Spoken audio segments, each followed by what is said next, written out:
Well, good evening and welcome to Tucker Carlson Tonight. Last spring, President Trump drove official Washington into hyperventilation by publicly claiming the Obama administration had wiretapped members of his campaign staff at his office at Trump Tower prior to the last election.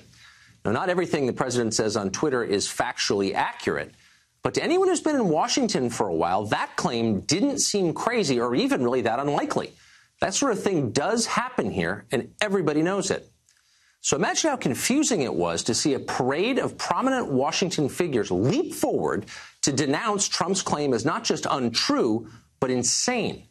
Speaker of the House Paul Ryan confidently told reporters that, quote, "We have not seen any evidence of wiretapping at Trump Tower or on anyone within Trump Tower."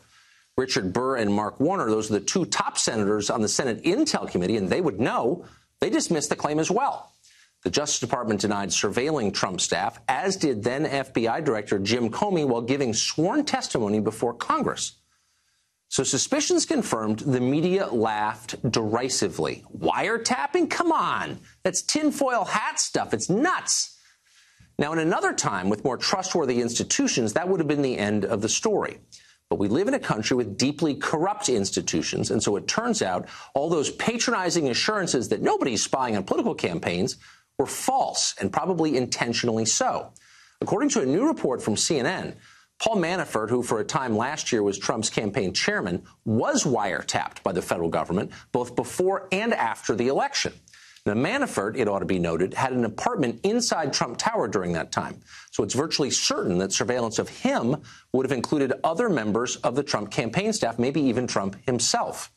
In other words, it looks like Trump's tweet may have been right. So why did three top members of Congress from both parties and the country's top law enforcement officer all assure us the surveillance didn't happen, that there wasn't a shred of evidence to suggest it had happened? Were they lying, or did they simply not know? Neither answer is comforting. Either the intelligence agency has gone rogue, pursuing its own goals without meaningful oversight from elected officials, or our officials are colluding with one another to lie to the public, apparently for political reasons. Either way, something ominous is happening in Washington. Last year's election terrified the permanent class here, mostly because it was a genuine populist uprising that they couldn't control despite all efforts. Since the election, they've done everything in their power to reverse the results or simply pretend it never happened. In an ironic twist, they become exactly what they claim to oppose.